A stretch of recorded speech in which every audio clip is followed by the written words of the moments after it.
Mesdames les ministres, Madame la ministre, Madame la déléguée générale, Monsieur le Président, nos chers collègues Dominique Baudis, chers collègues, Messieurs les ambassadeurs, notre rencontre de revoir Madame Nicori est endeuillée. Madame, la vie vous conduit à interrompre votre fonction parmi nous. Nous vous demandons de la reprendre pour notre compte auprès du peuple palestinien.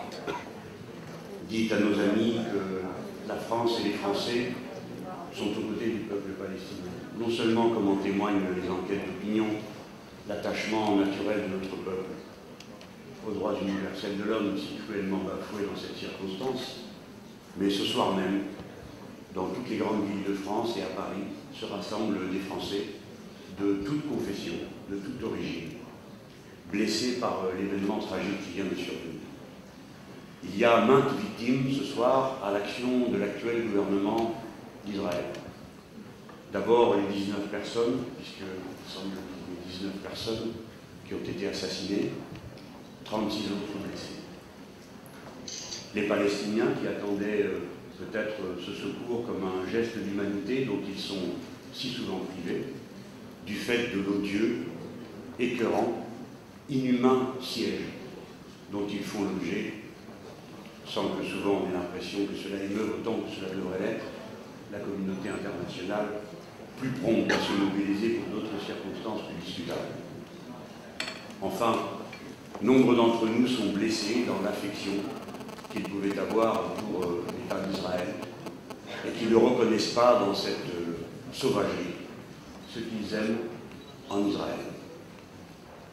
Tout ceci nous conduit à considérer que la force des choses démontre qu'aucun signe de bonne volonté ne peut être entendu par cette petite fraction qui, à chaque occasion, multiplie les provocations pour rendre impossible le chemin que vous, nous tous ici, nous voudrions voir emprunter, qui est le chemin de la raison et de la négociation. Nous sommes parfaitement conscients du fait que nous venons d'être pris dans une provocation. Vous avez dit tout à l'heure pour quelle raison. Dès lors, à quoi cela a-t-il bien pu servir d'accepter Israël dans l'OCDE? À rien, sinon à lui donner le sentiment que tout lui était possible. À quoi sert de continuer les négociations pour reconsidérer le contenu de l'accord de coopération privilégiée que l'Union européenne a avec Israël? À rien, sinon qu'à lui donner le sentiment que tout est possible. Il faut donc interrompre ces négociations. Bien sûr, comme l'a dit tout à l'heure Marie-Georges Buffet, il faut suspendre cet accord lui-même pour donner le signal que l'intolérable a eu lieu. Et enfin, dans une méditation plus profonde, je pense que le moment est venu de se dire combien a été sage cette assemblée qui, ayant délibéré, s'est prononcée pour la dénucléarisation du Moyen-Orient. Car maintenant, c'est l'univers entier qui convient que le gouvernement d'Israël fait un usage disproportionné de la force. Ces mots ne sont pas seulement les nôtres, ce sont ceux du président de la République française et même du directeur général du CRIF, qui ne nous a pas habitués jusque-là à une telle sévérité.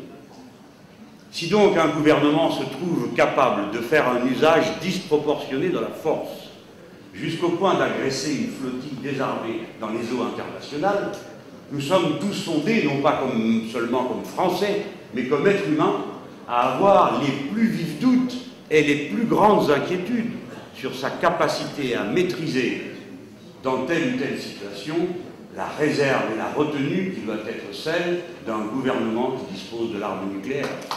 Ouais. C'est pourquoi, plus que jamais, il faut faire nôtre cette décision des Nations Unies. Il faut que le Moyen-Orient soit totalement dénucléarisé et que tous ceux qui sont directement concernés par cette question en tirent les conclusions. Madame, vous avez été une ambassadrice assez merveilleuse pour en quelques jours et peu de rencontres nous amener jusqu'au siège de votre délégation. Mes amis, les Français d'une façon générale, vous disent leur affection.